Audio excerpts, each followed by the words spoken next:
मेरी नैया में राजा राम, गंगा मैया धीरे बहो। मेरी नैया में राजा राम, गंगा मैया धीरे बहो। मेरी नैया में लक्ष्मण राम, गंगा मैया धीरे बहो। मेरी नैया में लक्ष्मण राम, गंगा मैया धीरे बहो। धीरे बहो मैया धीरे बहो, धीरे बहो मैया धीरे बहो।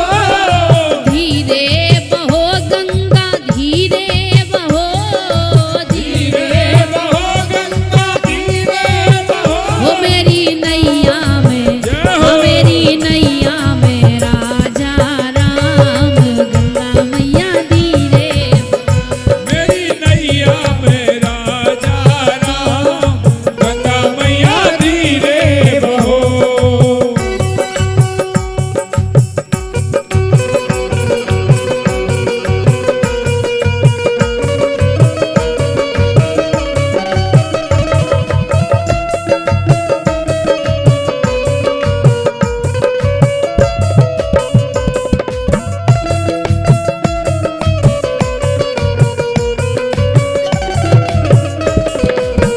कौन की नैया कौन खिवैया, कौन की गैया कौन की भैया, कौन की नैया ज कौन खिवैया, कौन की नैया जा कौन की भैया। हो कोना के, जय हो। अरे कोना के लक्ष्मण राम, गंगा मैया धीरे बहो।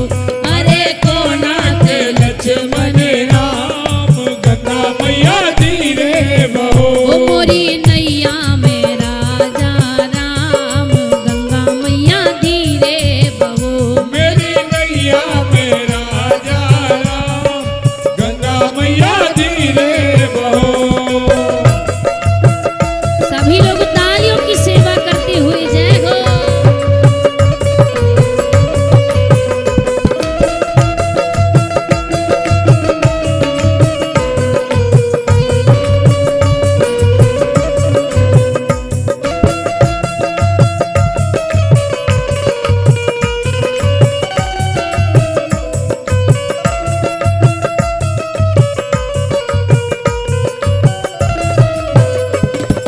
केवट की नैया भगीरथ की गंगा, केवट की नैया भगीरथ की गंगा।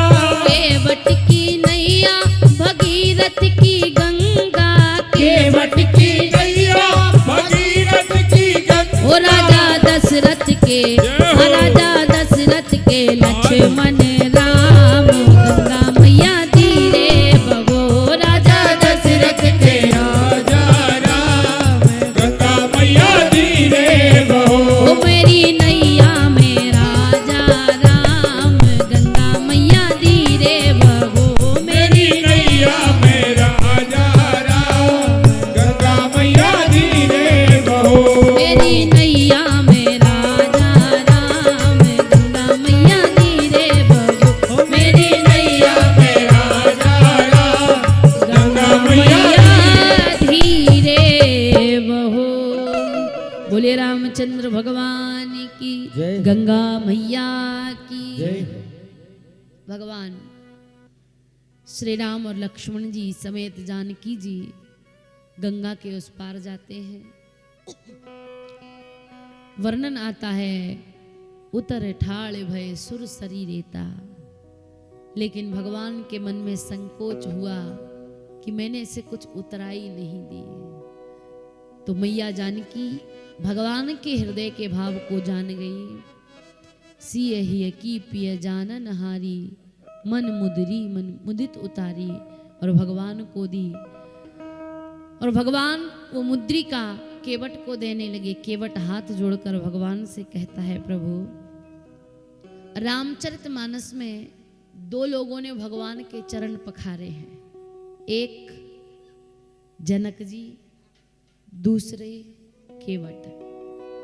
केवट कह रहा है, प्रभु जिस समय महाराज जनक ने आपके चरण प्रक्षालन किए, आपको अपनी बेटी प्रदान की, बहुत सा धन धान्य प्रदान किया, दूसरे चरण मैंने पखारे, मैं आपको कुछ नहीं दे सकता तो आपसे कुछ ले भी नहीं सकता, लेकिन बस एक ही विनती है, क्या कि तुम आए मेरे द्वार, मैंने पार तुम्हें उतारे हैं, जब मैं आऊं तुम्हारे द्वार तो पार मोहे उतारियो।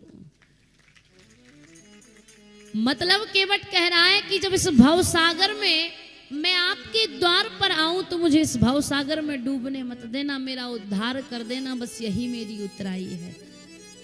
केवट भगवान को विदा देता है, भगवान आगे जाते हैं, ऋषियों मुनियों से मिलते हुए अत्रि ऋषि के आश्रम पर पहुंचे। अत्रि ऋषि के आश्रम पर अनसुईया माता से जानकी जी मिली, वहाँ वस्त्र आभूषण दिए गए हैं। उसके पश्चात भगवान पंचवटी में जाकर पर्णकुटी बनाते हैं। पर्णकुटी में मारीच माया का मृग बनकर आता है रावण के कहने से, और उस मृग को देखकर मैया जानकी कहने लगती है कि इस मृग की चर्म से मैं कुटिया का श्रृंगार करूंगी। तो भगवान मृग मारने के लिए जाते हैं, इधर रावण साधु का वेश धारण करके आता है और माता सीता का हरण कर ले जाता है। माता सीता की रक्षा के लिए गीधराज जटायु रावण से युद्ध करते हैं। अंत में रावण जटायु जी के पंखों को काट देता है, जमीन पर गिर जाते हैं और माता सीता को लेकर रावण आगे बढ़ जाता है। भगवान लौटकर जब कुटिया पर आते हैं तो देखा कि वहां जानकी जी नहीं है। तो आज लक्ष्मण जी को कहते हैं, लक्ष्मण मैंने तुम्हें जानकी की सेवा में छोड़कर गया था। लक्ष्मण जी ने कहा, भैया जिस समय मैया जानकी ने आपकी आवाज सुनी तो मुझे जाने के लिए कहा, इसलिए मुझे मैया की आज्ञा का पालन करके जाना करना पड़ा। राम जी, लक्ष्मण जी मैया जानकी की खोज करने लगते हैं, ढूंढ रहे हैं। वर्णन आता है, हे खग मृग हे